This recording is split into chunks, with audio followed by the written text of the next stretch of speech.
Como é que um pastor de ovelhas, que depois vira um fugitivo e até líder de guerrilha, se transforma no rei de uma nação inteira? Pois é, a gente vai mergulhar a fundo na história de como Davi conseguiu forjar um reino, transformando inimigos em aliados e uma fortaleza impenetrável na sua capital eterna. E tudo começa com essa frase aqui, uma frase muito poderosa. Pensa só, depois de anos de uma guerra civil terrível, todas as tribos de Israel finalmente chegam até Davi e dizem: olha, nós somos do mesmo sangue. É um momento assim fundamental de reconciliação, o fim de uma briga que quase acabou com a nação. Então, para a gente entender essa construção, o nosso roteiro vai passar por 5 passos essenciais. Primeiro, a unificação do povo, depois, a conquista de uma capital, aí vem a consolidação do poder, o confronto com uma grande ameaça externa e, por fim, a intervenção divina que garantiu o futuro do reino. Ok, então vamos para o primeiro ponto. Essa unificação não foi algo que aconteceu do dia para a noite, não. Davi já era rei da sua própria tribo, Judá, há mais de 7 anos.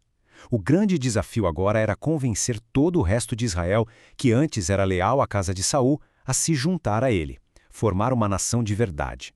E é exatamente nesse ponto que a história dele como rei de todo Israel começa, aos 30 anos de idade. Um homem jovem, no auge da sua força, mas com um desafio gigantesco pela frente.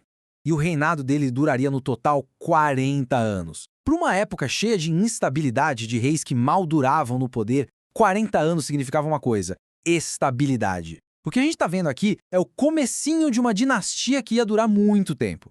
Essa divisão do reinado dele é muito interessante de se olhar. Ele passou 7 anos e meio reinando só sobre a tribo de Judá, lá em Hebron. Os outros 33 anos reinando sobre a nação inteira seriam a partir de uma capital totalmente nova. Isso mostra que a unificação foi um processo, sabe? Bem pensado, estratégico. Beleza, com o povo unido, Davi precisava de um centro de comando, uma capital.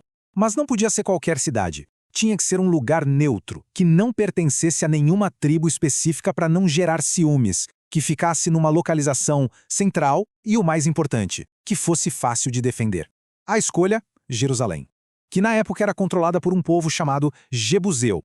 Os jebuseus tinham tanta certeza de que a fortaleza deles era impenetrável que eles chegaram a tirar sarro de Davi. A mensagem era basicamente: essa cidade é tão segura que até os nossos cidadãos mais fracos conseguem defender ela do seu exército. Pura arrogância. E então, o texto vem com essa frase curta e direta que muda tudo. Apesar de toda a arrogância dos jebuseus e das muralhas altas, a determinação de Davi foi maior. A fortaleza foi conquistada. Simples assim. E essa conquista foi muito além do campo militar. Ao rebatizar a fortaleza como a Cidade de Davi, ele a transforma no coração do seu novo reino. Vira sua capital pessoal, política, o centro de tudo. Bom, ter um povo unido e uma capital segura é a base de tudo. Mas como um reino se firma de verdade? A resposta vem através de sinais bem claros, tanto de apoio divino quanto de reconhecimento de outras nações. Os sinais de que o reino estava dando certo eram impossíveis de ignorar. O texto faz questão de dizer que Deus estava com ele. Isso se mostrava de formas bem práticas. Por exemplo, um rei estrangeiro superpoderoso, Hirão de Tiro, reconhece o poder de Davi e manda material para ele construir um palácio. O próprio Davi entende que seu reino foi estabelecido por uma força maior.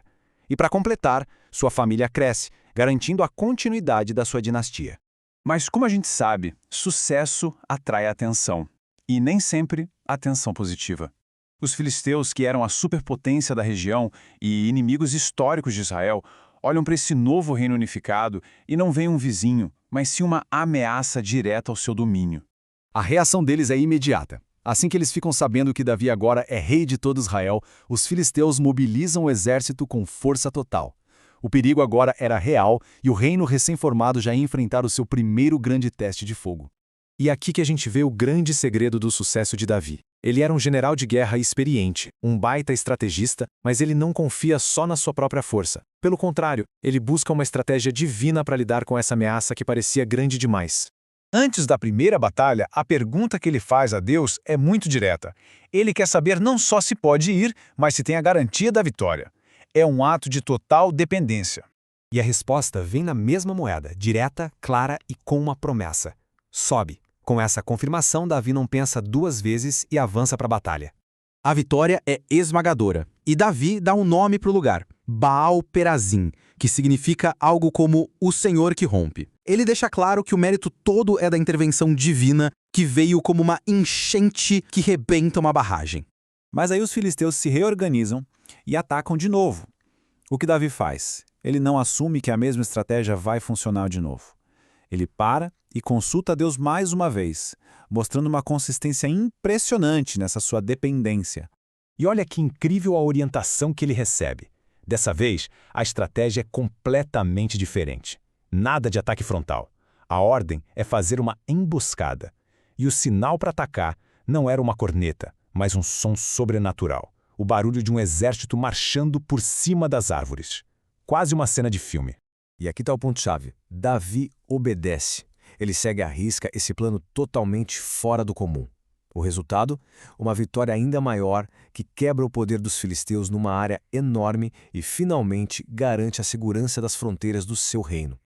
Então, só para a gente recapitular, vimos os passos fundamentais na ascensão de Davi. A unificação das tribos, a conquista estratégica da capital, a consolidação do seu poder e, por fim, a defesa do reino através da obediência a uma orientação divina.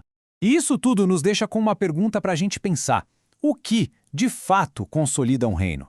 É a força do líder? É a vontade do povo de se unir? Ou é a mão de Deus agindo por trás de tudo?